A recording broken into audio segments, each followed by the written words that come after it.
En situation d'attaque terroriste, les services de secours peuvent être confrontés à la prise en charge de dizaines, voire de centaines de victimes.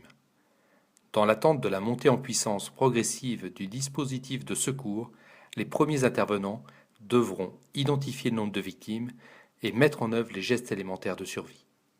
Pour cela, le service dispose de sacs d'abordage appelés sacs Novi, destinés à la stabilisation de ces victimes. Le sac est livré scellé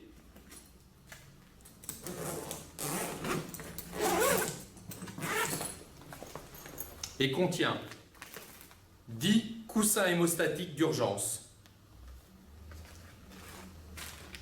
10 garrots en tissu, 10 pansements hémostatiques. Le maintien de ces pansements hémostatiques est facilité par l'utilisation de bandes auto-agrippantes. On retrouve également 100 compresses non stériles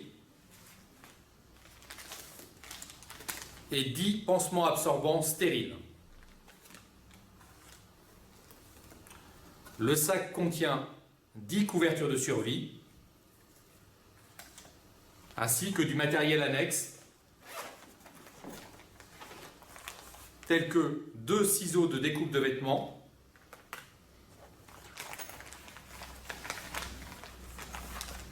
des gants de soins,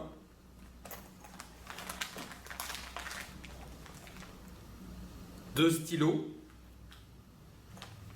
des sacs poubelles et le matériel destiné à l'identification et la catégorisation des victimes. Ce matériel comprend 10 bracelets prénumérotés à numéro unique et un logigramme START. Ce logigramme permet la catégorisation secouriste des victimes. Cette catégorisation est reportée à l'aide du code de couleur par des planchettes de couleur. Ces planchettes sont fixées sur la victime à l'aide d'un tour de cou.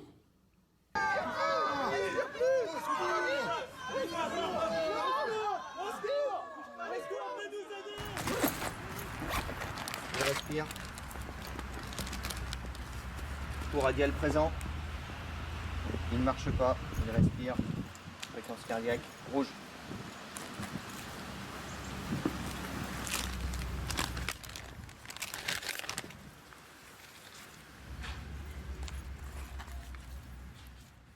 En plus de la catégorisation et de l'identification de l'ensemble des victimes, des gestes de premier secours seront à réaliser pour arrêter les hémorragies, pour mettre les victimes en position d'attente et pour lutter contre le refroidissement.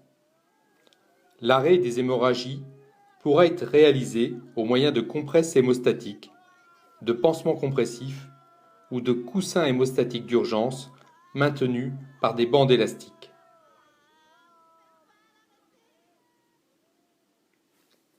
Si la pose du pansement compressif n'est pas possible, un garrot est posé entre la racine du membre et la plaie.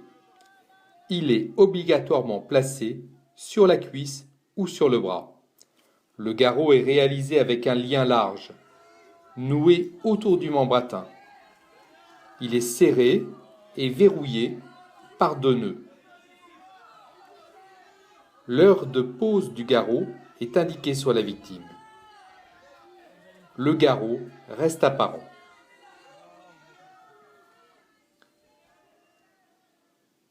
Les victimes seront placées dans la position d'attente correspondant à leur état.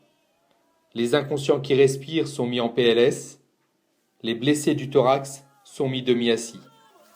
Toutes les victimes sont recouvertes d'une couverture de survie qui les isolera également du sol pour lutter contre le refroidissement.